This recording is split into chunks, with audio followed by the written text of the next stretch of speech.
Good morning everyone, welcome back. जैसा कि आप सभी को पता है कि हमने क्लास 10th के चैप्टर 9 को कंप्लीट किया था। अब हम चैप्टर 10 स्टार्ट करेंगे। चैप्टर 10 है हमारा क्लास 10th का सर्कल्स का चैप्टर, जो आपने 9th क्लास में भी स्टडी किया था। ठीक है, उसके जैसा ही थोड़ा सा टॉपिक को आके इंक्रीज किया गया है। वो उन सारी चीज़ों की जरूरत पड़ने वाली है जो आपने क्लास 9th में पढ़ी थी। तो जिसने 9th में अच्छे से कर लिया था उसके लिए यहाँ इजी रहेगा, और जिसने अच्छे से नहीं किया है वो दोबारा यहाँ ट्राई करे।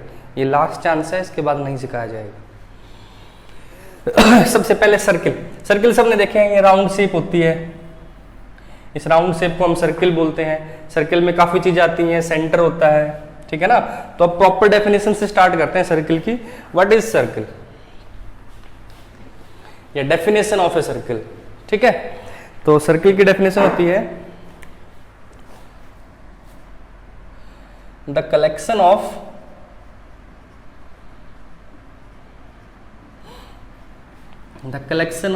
All points which are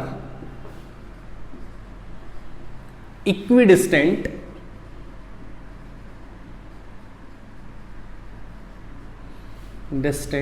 from a fixed point.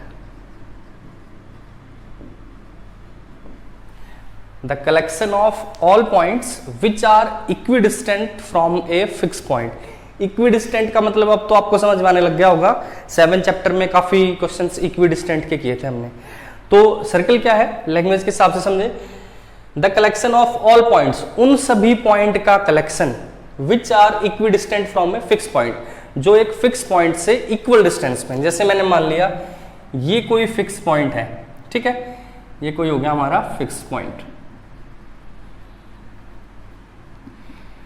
इससे इक्वल डिस्टेंस पे जितने भी पॉइंट है उन सब का कलेक्शन लेना। यानी इससे मैंने मान लिया कि इतने डिस्टेंस पे जितने पॉइंट है ना, इतने डिस्टेंस पे, तो इतने डिस्टेंस पे जो पॉइंट होंगे ये सब ऐसे होंगे। जैसे ये कोई भी डिस्टेंस है, कुछ भी मान लो, मैंने बिना मेजर किए, बस डिस्टेंस तो है ही।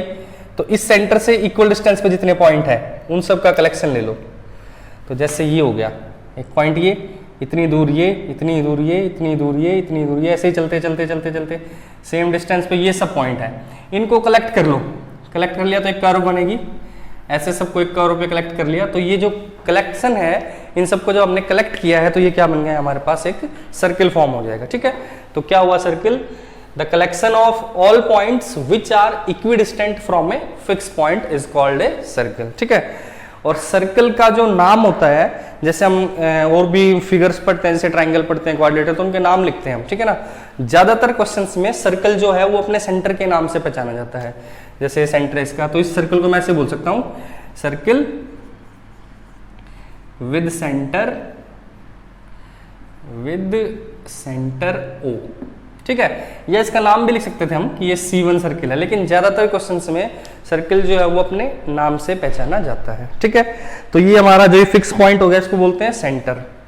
तो सेंटर के बाद यहां से किसी भी पॉइंट को लो, इसमें 2-3 चीजें हो जाती हैं। Radius, the distance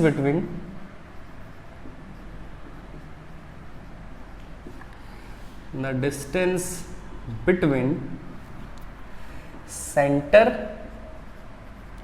and any point,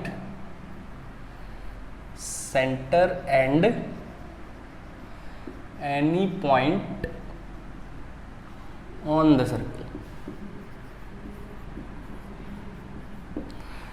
radius किसको बोला जाएगा? रेडियस होता है हमारा the distance between centre and any point on the circle. Circle के ऊपर कोई भी पॉइंट लो। अगर थोड़ा सा और इसको अच्छे से ड्रॉ करें,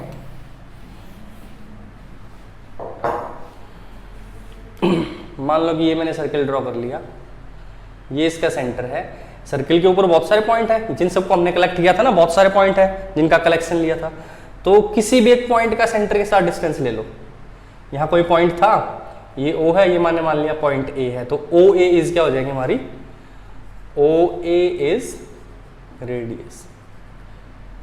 कहीं भी मान लो डिस्टेंस तो सबके साथ सेम आया, क्योंकि ये हमने डेफिनेशन में लिखा था इक्वी डिस्टेंट है सारे point, equi distant from a fix point. तो अगर मैं यहाँ भी लिखता तो ये भी रेडियस हो जाती है हमारे, और ये डिस्टेंस दोनों इक्वल होते हैं। ठीक है, यहाँ नहीं दिख रहे होंगे डायग्राम में, लेकिन जब अच्छे से सर्कल कंपास के साथ प्लॉट करेंगे तो वो सारे इक्वल आएंगे। ठीक है, उसके बाद डायमीटर, रेडियस का डबल कर दो, twice of radius is called diameter. Radius का ट्वाइस किया हमने, डबल कर दिया। जैसे रेडियस को बोलते हैं, डिनोट करते हैं आर से, डायमीटर को डिनोट करते हैं डी से, D is equal to 2r। ठीक है, या सर्कल से सेंटर से पास होकर जब हम लाइन सेगमेंट ड्रॉ कर देंगे, ये पूरा सेंटर से पास होना चाहिए कोई भी लाइन सेगमेंट, उसको क्या बोलेंगे, डायमीटर, और डायमीटर को डिनोट करते हैं हम 2r से। ठीक है, फिर सरकमफ्रेंस होती है, सरकमफ्रेंस का फॉर्मूला आपने पढ़ा ही था, 2πr। ठीक है, एरिया क्या होता है सर्किल का, पाई आर स्क्वायर, ये तो छोटी क्लास में पढ़ा दिया जाता है। यहां से मैं आपको पाई की डेफिनेशन और बता देता हूं, एक छोटी सी बात और इसमें बता देता हूं।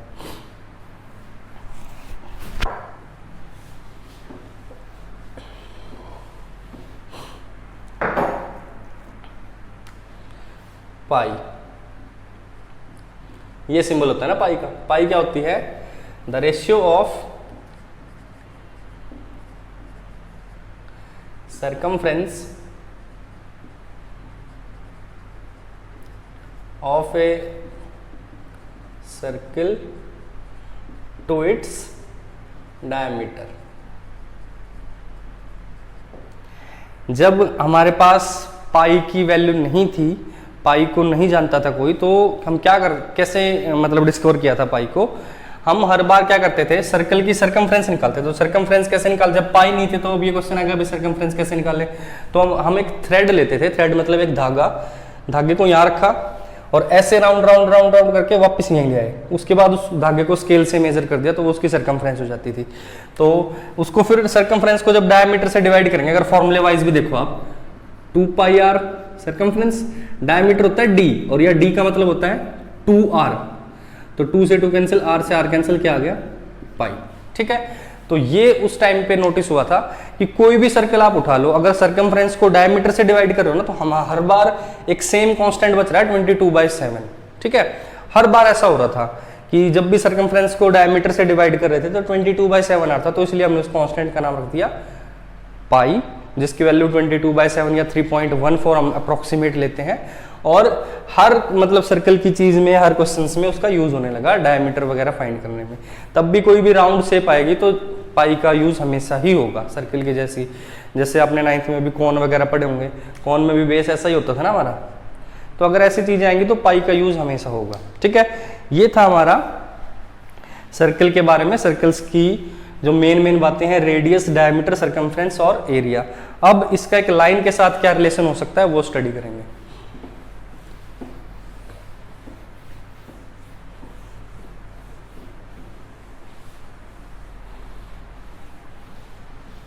जो कि इस चैप्टर में हमें पढ़ना है। ठीक है, आज इसकी बेसिक्स बातें करेंगे बस। Relation between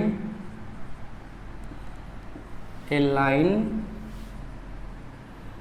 and a circle. एक लाइन और एक सर्कल के बीच में जो रिलेशन होता है वो स्टडी करते हैं। सबसे पहले मान लेते हैं कि ये सर्कल है, ये एक लाइन है, ना सर्कल ने लाइन को टच किया, ना लाइन ने सर्कल को टच किया, ना कोई किसी के रास्ते में आ रहा है, इनका कोई भी रिलेशन नहीं है, तो इस चीज को बोलते हैं हम नो रिलेशन। यहां पे सर्कल का और लाइन का कोई भी रिलेशन ड्रॉ नहीं हुआ। ठीक है, सबसे पहला होगा हमारा ये नो रिलेशन। दूसरा सीकेंट।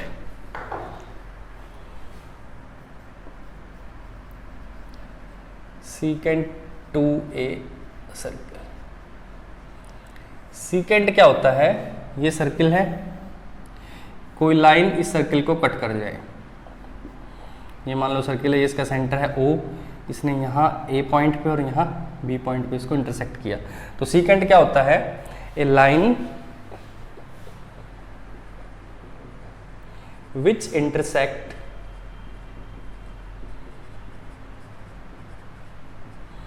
the given circle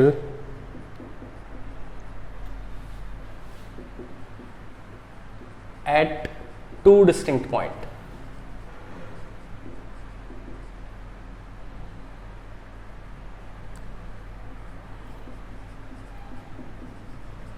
जो लाइन, कोई भी लाइन अगर एक सर्किल को, अब लाइन है तो सर्किल को इंटरसेक्ट करेगी, अगर दो पॉइंट पे इंटरसेक्ट करती है तो उस लाइन को क्या बोलेंगे, सीकेंट ऑफ द सर्किल। जैसे एक लाइन, ये सर्किल था, ये एक लाइन आई, इस लाइन ने इसको दो पॉइंट पे इंटरसेक्ट किया है, तो ये इसका क्या हो जाएगा, सीकेंट। अब क्वेश्चन आता है कि हम किसी सर्किल के लिए कितने सीकेंट ड्रॉ कर सकते हैं। जैसे एक तो ये लाइन पास होगी, ये भी हो सकती है, ये भी हो सकती है, ये भी, ये भी, ये भी, ऐसे भी हो सकती हैं, ठीक है ना। तो ऐसे ऐसे करके हम बहुत सारी लाइन ड्रॉ कर सकते हैं सर्किल, ऐसी लाइंस जो सर्किल को दो डिस्टिंक्ट पॉइंट पर इंटरसेक्ट करें, हम बहुत सारी ऐसी लाइंस ड्रॉ कर सकते हैं। तो यहां हम बोलेंगे ए circle can have infinite number of secant. एक सर्किल के इनफाइनाइट नंबर ऑफ सीकेंट हमारे पास होते हैं। नेक्स्ट चलते हैं इसमें, ये सेकंड रिलेशन था हमारा।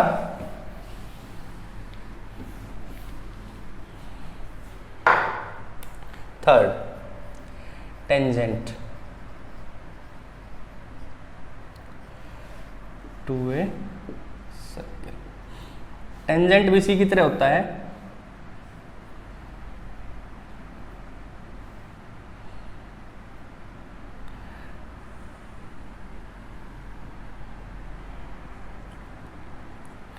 ये सर्किल है, एक लाइन आई, इसने इसको एक ही पॉइंट पे कट कर दिया, सिंगल पॉइंट पे, तो इसको ये बन जाएगा टेंजेंट। अगर दो पॉइंट पे कट करती है कोई लाइन तो उसको सीकेंट बोलते हैं, एक ही पॉइंट पर इंटरसेक्ट करती है तो उसको टेंजेंट। टेंजेंट और सीकेंट में ही फर्क होता है। अगर कोई लाइन किसी सर्किल को 2 पॉइंट्स पर इंटरसेक्ट करे then the line is called secant to the circle, and if the line intersect the circle at only a single point then this is called tangent. तो टेंजेंट क्या बोलेंगे, if a line intersect the given circle at only one point, then the line is called tangent, tangent to the circle. याद रह जाना चाहिए कि अगर दो पॉइंट्स पर इंटरसेक्ट करती है तो हम उसको सीकेंट बोलते हैं, और अगर एक ही पॉइंट पर इंटरसेक्ट करती है तो उसको टेंजेंट बोलते हैं। इसी तरीके से जैसे हमने ये बताया कि भाई पिछले क्वेश्चन में कि कितने हमारे पास टेंजेंट हो सकते हैं, तो सीकेंट कितने हो सकते हैं, तो इसी तरीके से अब आप ये भी बता सकते हैं कि कितने हमारे पास टेंजेंट हो सकते हैं। टेंजेंट कितने हो सकते हैं, एक ये हो गया, एक और दूसरी लाइन आ गई, यहाँ नहीं, थोड़ा सा ऊपर कट करके यहाँ निकल गई, ऐसे कोई यहाँ से निकल जाए, कोई यहाँ से निकल जाए, कोई यहाँ से निकल जाए, कोई यहाँ से, तो ऐसे ही सर्कल के भी हमारे बहुत सारे यहाँ पे हमारे पास टेंजेंट हो सकते हैं। A circle can have infinite number of tangent. A circle can have infinite number of tangents. एक सर्किल के हमारे पास इनफाइनाइट नंबर ऑफ टेंजेंट्स हो सकते हैं। एक दूसरा क्वेश्चन एक्सरसाइज में आपसे ये पूछा जाएगा कि एक सर्किल के पैरेलल टेंजेंट कितने हो सकते हैं। पैरेलल टेंजेंट, देखो पैरेलल की बात करें ना तो एक ये टेंजेंट हो गया, अगर मैंने अच्छे से नहीं बनाया, थोड़ा सर्किल अच्छे से हो जाए, तो ये हो गया, ये इसके पैरेलल हो सकता है, ठीक है। एक पेयर तो ये हो सकता है पैरेलल्स का, और एक कुछ ऐसे,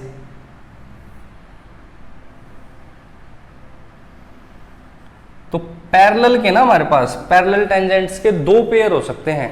आप ये टेंजेंट तो बहुत सारे हो जाएंगे लेकिन वो पैरेलल नहीं होंगे, ठीक है ना। ये इसके पैरेलल है, ये वाला टेंजेंट इसके पैरेलल है, और ये वाला टेंजेंट जो है ये इसके पैरेलल है। आप ड्रॉ करके देख लेना, बाकी कोई भी इसके अलावा आपको मतलब इस टाइप के अलावा आपको कोई टेंजेंट नहीं मिलेगा जो कि यहाँ पे पैरेलल हो, ठीक है।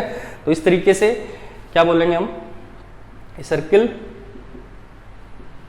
Can have two parallel tangents.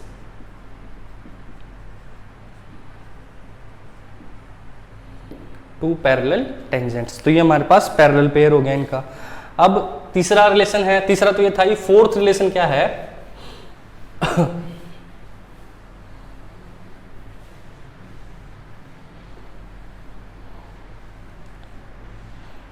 Cord.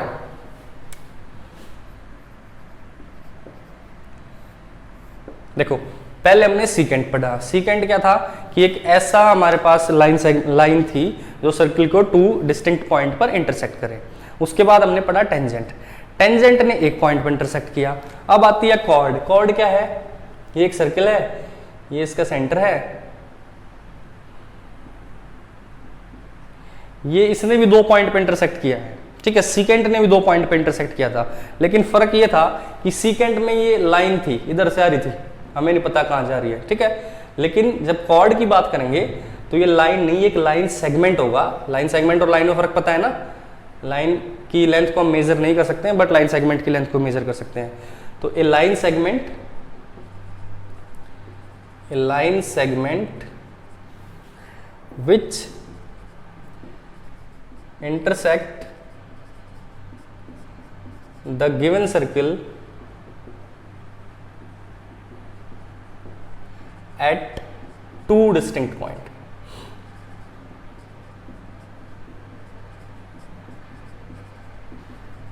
is called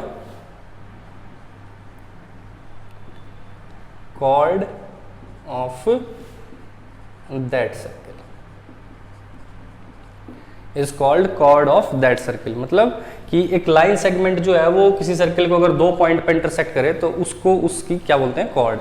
जैसे इनफाइनाइट सीकेंट हो सकते थे, इनफाइनाइट टेंजेंट हो सकते थे, इसी तरीके से इनफाइनाइट कॉर्ड्स भी हो सकती हैं। एक ये कॉर्ड आ जाएगी, एक ये कॉर्ड होगी, एक ये होगी, एक ये होगी, एक ये होगी। अच्छा एक और बात नोटिस करना, जैसे जैसे मैं सेंटर की तरफ जा रहा हूं कॉर्ड की लेंथ बड़ी होती जा रही है ना। डायमीटर भी, ये डायमीटर होगा ना, ये सेंटर से पास होगी, डायमीटर भी हमारी कॉर्ड होती है। अब जैसे जैसे मैं सेंटर से ऊपर जाऊंगा लेंथ जो है वो कम होती जाएगी कॉर्ड की, ठीक है ना। तो एक पॉइंट हम यहां से लिख सकते हैं, एज वी गो या the chord which is nearest to the circle is longest। जो कॉर्ड है जितनी नजदीक होगी सेंटर के उतनी बड़ी होगी, और इसका अपोजिट ऐसे ही जितनी फार होगी सेंटर से उतनी ही छोटी होगी। तो जो सबसे बड़ी कॉर्ड है ना वो ये होती है जो सेंटर से पास हो, मतलब इससे नीचे जाएंगे छोटी होती है, इससे ऊपर जाएंगे तो भी छोटी हो जाए। तो सबसे बड़ी जो कॉर्ड है वो है जो सेंटर से पास हो रही है, ठीक है। और सेंटर से जो कॉर्ड पास होती है उसे हम डायमीटर बोलते हैं। तो यहां ये बोल सकते हैं कि diameter is the longest chord. Diameter सबसे बड़ी कॉर्ड होती है। अब चाहे उसको हम ऐसे बना लें, सॉरी अगर ये सेंटर है यहां, ऐसे भी तो कॉर्ड बना सकते हैं ना, ऐसे भी तो बहुत सारी हो सकती हैं। तो इसमें ये भी इनफाइनाइट होती हैं। A circle can have infinite number of chords। एक सर्किल के पास इनफाइनाइट नंबर ऑफ कॉर्ड्स हो सकती हैं, ठीक है। तो ये जो रिलेशन थे ये वो रिलेशंस पढ़े हैं हमने जो लाइन और सर्किल के बीच में होते हैं। एक छोटी सी बात और है कि all points on a circle are non-collinear। Collinear point आपको पता है ना, जो एक ही लाइन के ऊपर एग्जिस्ट करते हैं वो पॉइंट्स होते हैं कोलिनियर। अब सर्कल में लाइन का तो कोई मतलब ही नहीं बनता, ये सर्कल है, इस पॉइंट को और इस पॉइंट को लूँ मैं तो एक लाइन के ऊपर कभी नहीं आ सकते, ये कर्व के ऊपर है, ठीक है। तो ये सारे पॉइंट जो भी किसी सर्कल के ऊपर होते हैं सारे कैसे होते हैं, नॉन कोलिनियर, ठीक है। एक दो और टाइप के हमारे पास सर्कल होते हैं और बता देता हूँ आपको।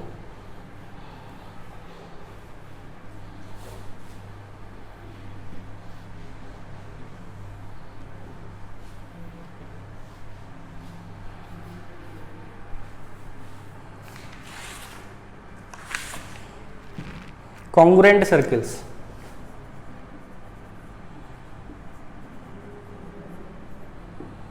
क्लास 9th में कॉन्ग्रुएंसी के बारे में अच्छे से पढ़ा था ना, कॉन्ग्रुएंट ट्रायंगल पढ़े थे हमने, उनकी कुछ प्रॉपर्टी तो होती थी, angle side angle side angle side, कुछ ऐसे ना। सर्कल को कॉन्ग्रुएंट कब बोला जाता है, two circles are said to be congruent if they have same radii।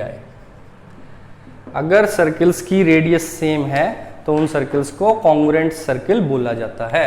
To circles are said to be congruent if they have same radii, because congruent figures क्या होते हैं, सेम शेप सेम साइज। अब circle कोई भी होगा तो round ही, ये circle और ये सर्कल, इनकी शेप तो सेम ही है लेकिन साइज में डिफरेंस है। साइज सेम कब होगा, जब रेडियस सेम हो जाएंगी, ठीक है। तो अगर रेडियस सेम होगी तो साइज अपने आप सेम हो गया और शेप तो उनकी सेम है ही, तो शेप और साइज दोनों सेम हो जाएंगे तो वो सर्कल कैसे हो जाएंगे, दोनों कॉन्ग्रुएंट, ठीक है। नेक्स्ट होता है एक और, कॉन्सेंट्रिक सर्कल्स। फर्स्ट और ये सेकंड, कॉन्सेंट्रिक। दो सर्कल्स जिनका सेंटर सेम हो उन्हें कॉन्सेंट्रिक बोलते हैं। यहीं से कॉन्सेंट्रिक, जिनका सेंटर कॉन्साइड करे, एक ही पॉइंट के ऊपर दूसरा, कॉन्सिडेंट लाइन पढ़ी थी ना हमने चैप्टर 3 में, एक लाइन के ऊपर दूसरी लाइन, तो सेंटर जब कॉन्साइड करते हैं उसी पॉइंट पे दोनों सेंटर, तो क्या हो जाएगा, the circles which have same center but different radius